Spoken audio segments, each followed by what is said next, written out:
दोस्तों, आज जिस विषय में मैं आपसे बात करने जा रहा हूं, वो एक बहुत ही महत्वपूर्ण विषय है।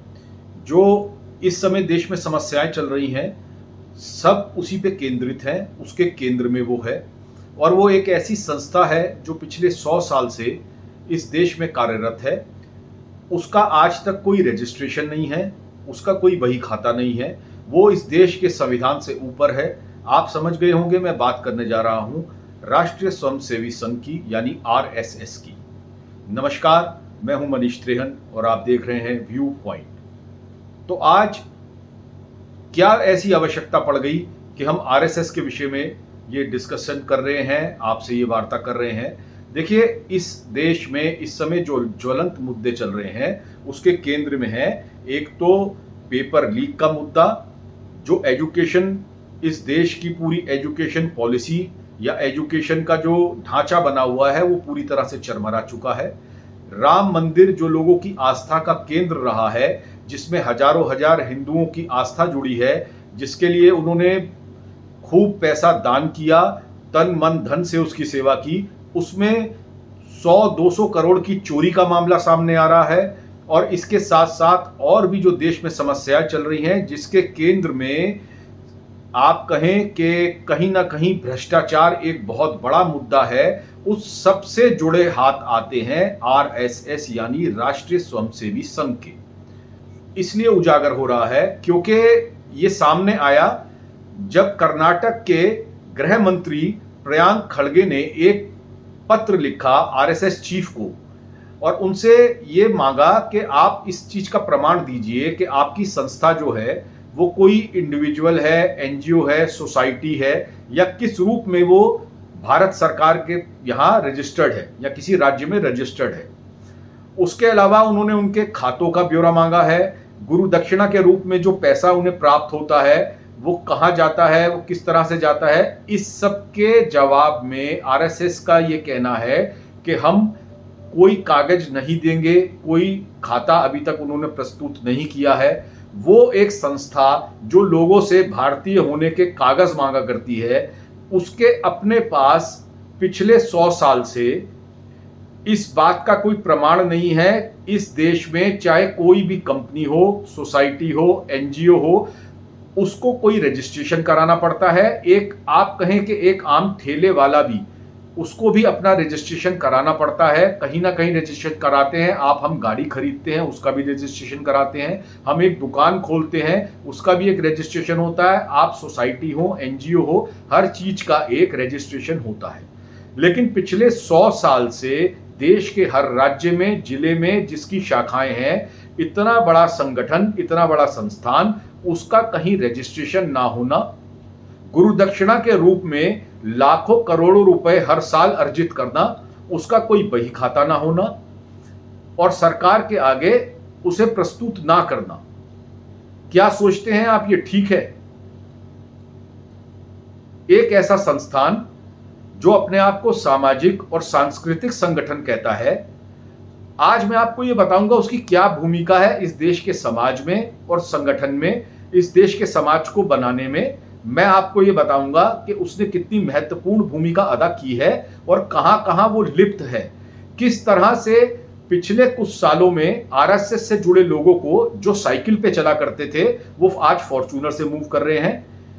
आरएसएस की जो भूमि थी उस पे कैसे कैसे बड़े बड़े भवनों का निर्माण हुआ और किस तरह से वो सब लोग 5 स्टार और 7 स्टार कल्चर में जी रहे हैं, जो अपने आप को समाज सुधारक होने की दुहाई देते हैं।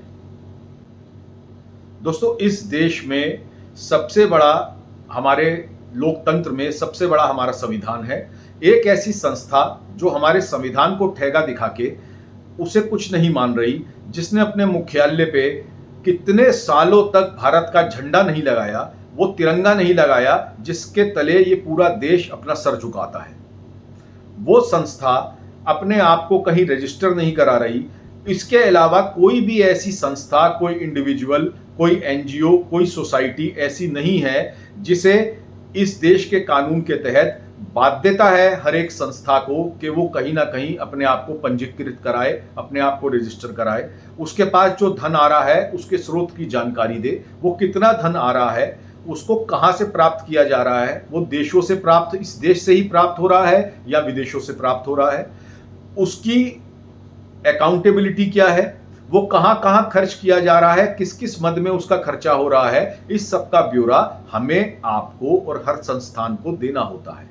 लेकिन एक ऐसी संस्था है जिसका नाम है आरएसएस, जो इस सब कानून से ऊपर है, इतर है।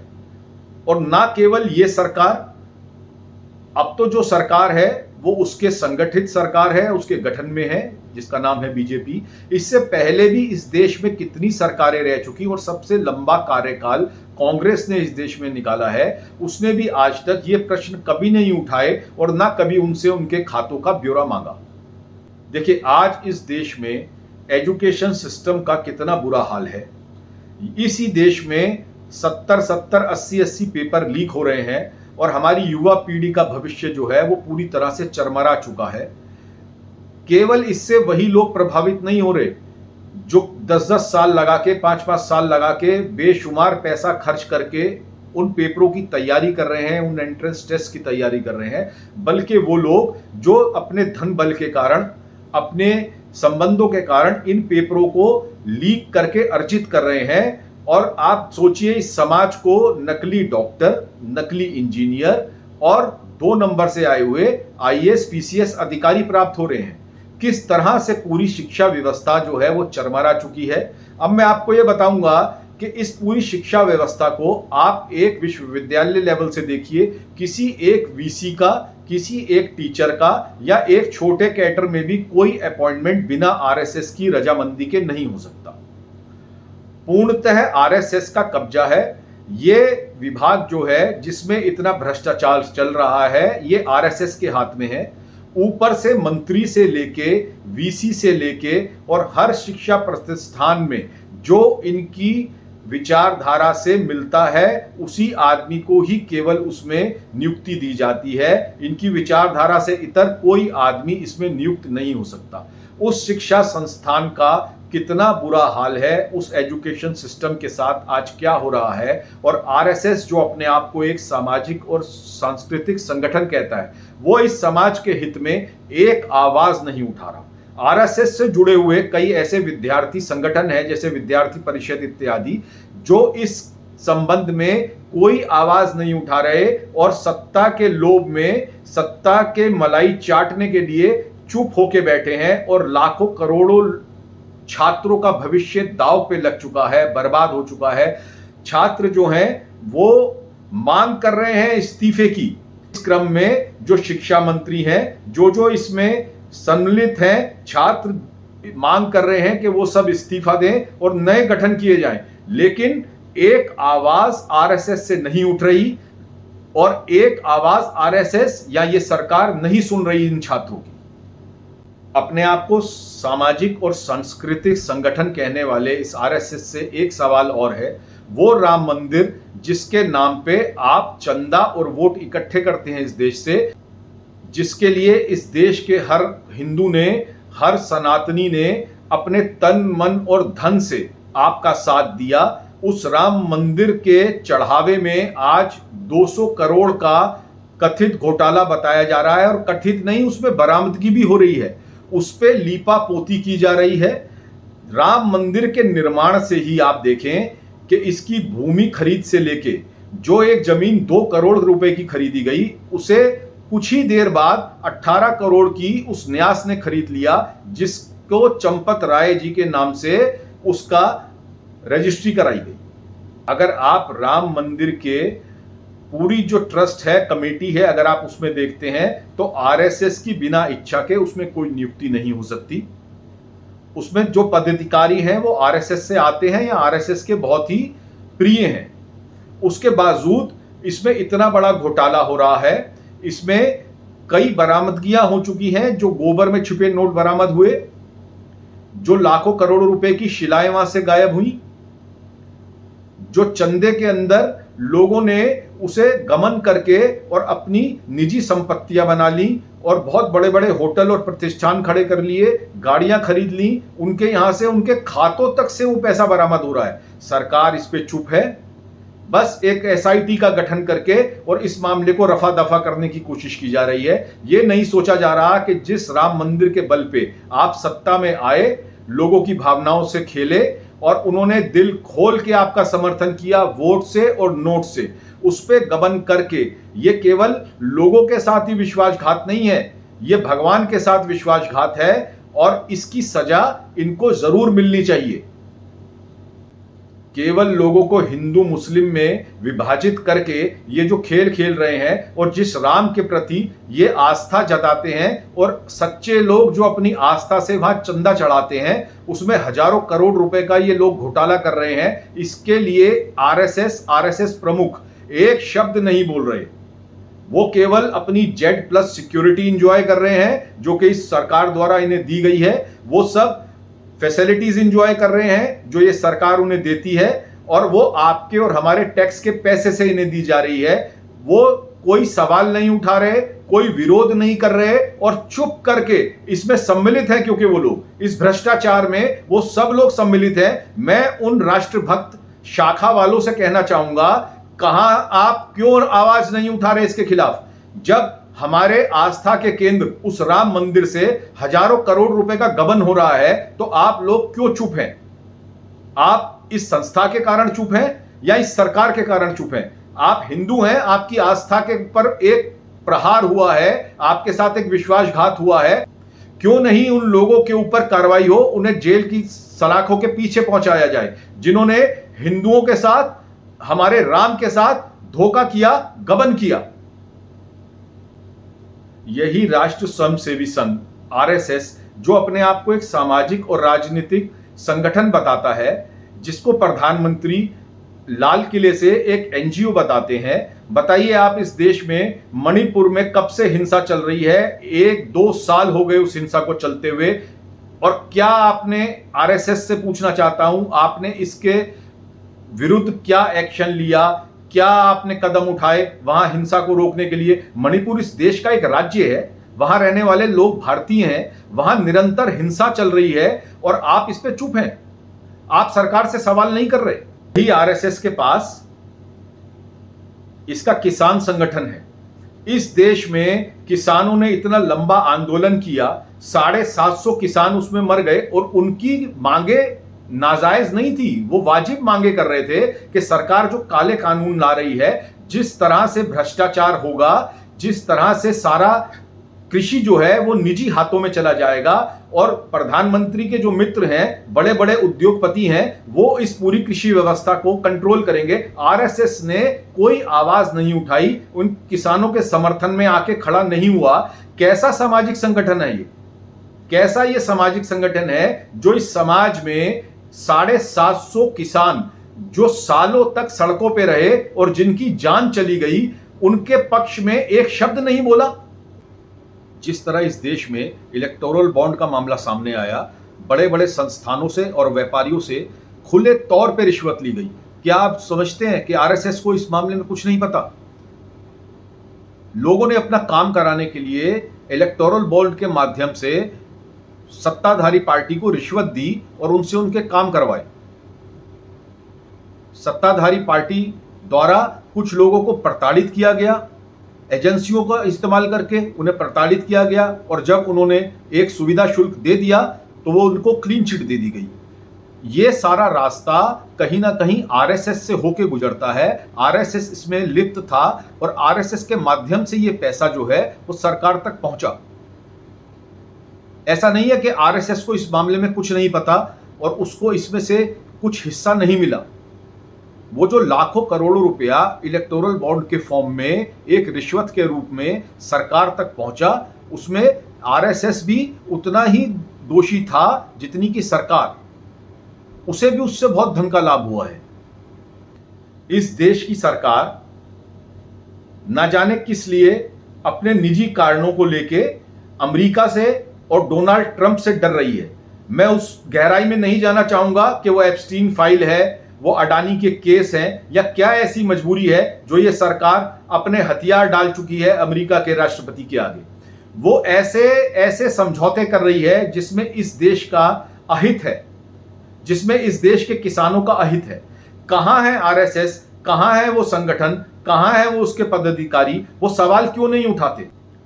बड़ी शर्मनाक वक्तव्य राम माधव ने अमेरिका में दिया, जब वो ये कहते हैं कि आप जो कहते हैं अमेरिका से, कि आप जो कहते हैं हम आपकी हर बात तो मान रहे हैं, अब हम पे अत्याचार क्यों कर रहे हैं?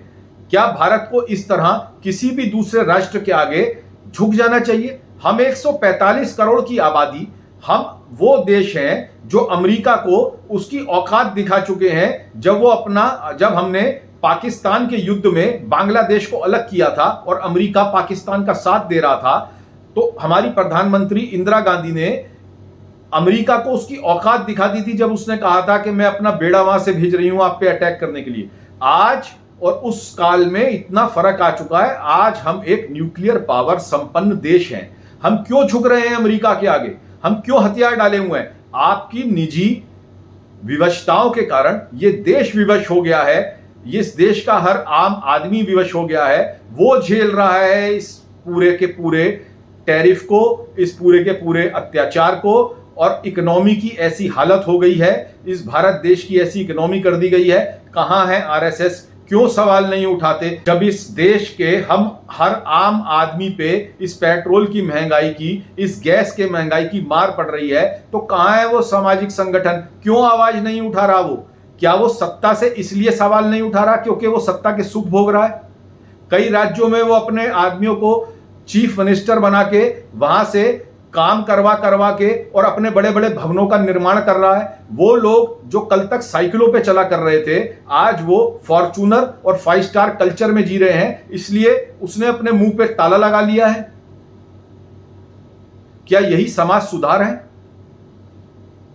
क्या यही राष्ट्र गठन है? केवल हिंदू और मुस्लिम करके क्या इस राष्ट्र का निर्माण हो रहा है? इस राष्ट्र का भला हो रहा है? केवल मैं हर इस स्वयंसेवी से कहना चाहूंगा जो इस संगठन से जुड़ा है, एक बार राष्ट्रहित को ऊपर रख के आप सोचिए कि अमेरिका हम पे सैंक्शन लगा रहा है, हम क्या उसका उपनिवेश हैं कि हम उसकी हर बात मान रहे हैं, उसके आगे झुक रहे हैं? हम क्यों नहीं आवाज उठा रहे? क्यों नहीं आरएसएस आवाज उठा रहा? क्यों नहीं हम चीन ने हमारी इतनी भूमि कब्जा ली, हम क्यों नहीं उसके विरुद्ध में कोई आवाज उठाते? क्यों हम चुप हो जाते हैं? क्या हमारी ऐसी मजबूरियां हैं? क्या वो व्यक्तिगत मजबूरियां हैं या कुछ ऐसे उद्योगपतियों की वो मजबूरियां हैं जिनके हित में इस पूरे राष्ट्र के हित को बलिदान किया जा रहा है? हर एक आदमी को यह सोचना चाहिए कि किस दिशा में यह संगठन इस देश को ले जा रहा है, और सरकार इस संगठन के साथ, और सरकार मिली जुली है। संगठन और सरकार एक ही है। इस देश का जो पतन हो रहा है उसमें आरएसएस भी उतना ही जिम्मेदार है जितना इस देश में सत्ताधारी बीजेपी। ये दोनों मिले हुए हैं। आरएसएस और बीजेपी दोनों मिलकर सत्ता का सुख भोग रहे हैं। कश्मीर के पूर्व गवर्नर ने तो खुलेआम ये कहा था कि राम माधव उनके पास एक बड़े इंडस्ट्रीज की करोड़ों की रिश्वत का ऑफर लेके आए थे। उसके बाद कुछ समय उन्हें अलग रखा गया, अब फिर वो मेन संगठन में है। आरएसएस से जुड़े भी जो लोग हैं वो खुद ही जानते हैं, वो इस बात को स्वतः जानते हैं, चाहे वो सार्वजनिक पटल से आके इसका विरोध करते हो, कि किस तरह से पिछले कुछ सालों में इस संगठन के अंदर इसकी रग रग में भ्रष्टाचार का प्रचार हुआ है। मनुवादी संगठन पूर्णतः सरकार के साथ लिप्त है, सत्ता की मिलाई चाट रहा है और सरकार के हर सही और गलत निर्णय को चुप करके स्वीकार करता है। उसके विरुद्ध में कोई सवाल नहीं उठा रहा क्योंकि वो भी धन का प्रयोग कर रहा है, उसे धन की प्राप्ति हो रही है। वो बड़े बड़े ओहदों पे बैठ रहे हैं, उन्हें Z+ सिक्योरिटी मिल रही है, वो सरकार के साथ गठित हैं इस भ्रष्टाचार में। वो भ्रष्टाचार जो इस देश के एजुकेशन सिस्टम को खा गया, वो भ्रष्टाचार जिसने इस देश के बच्चों की जिंदगी को बर्बाद कर दिया। इस देश में नौकरियां नहीं है, इस देश में महंगाई बढ़ती जा रही है, इस देश में भ्रष्टाचार अपने चरम पे है। कोई एक सवाल नहीं उठा रहा आरएसएस के विरुद्ध। आरएसएस इससे मिला हुआ है। ये एक ऐसा संगठन है जो अपने आप को सामाजिक संगठन होने का दावा कर रहा है, लेकिन इस देश के पतन का ये बहुत बड़ा कारण बन रहा है। ये संगठन की कोई जवाबदेही नहीं है। ये इस देश के संविधान से ऊपर हो गया है। आप लोग इस बात पे विचार कीजिए, क्या एक संगठन इस देश के संविधान से ऊपर हो सकता है? क्या उसकी ये नैतिक जिम्मेदारी नहीं है? क्या संविधान के तहत उसकी ये जिम्मेदारी नहीं है कि अपने खातों का ब्यौरा दे? उसके पास ये अकूट संपत्ति कहां से आ रही है, कहां से, किस स्रोत से ये संपत्ति अर्जित कर रहा है और उसको कैसे कैसे खर्च किया जा रहा है? जब और सब संगठनों से ईडी, सीबीआई और आयकर विभाग उनका ब्यौरा मांगते हैं, तो क्या ये इस देश के पूरे संविधान से ऊपर है जिससे कोई ब्यौरा नहीं मांगा जाएगा? विचार कीजिए। नमस्कार, मैं हूं मनीष त्रेहन और आप देख रहे थे व्यू पॉइंट।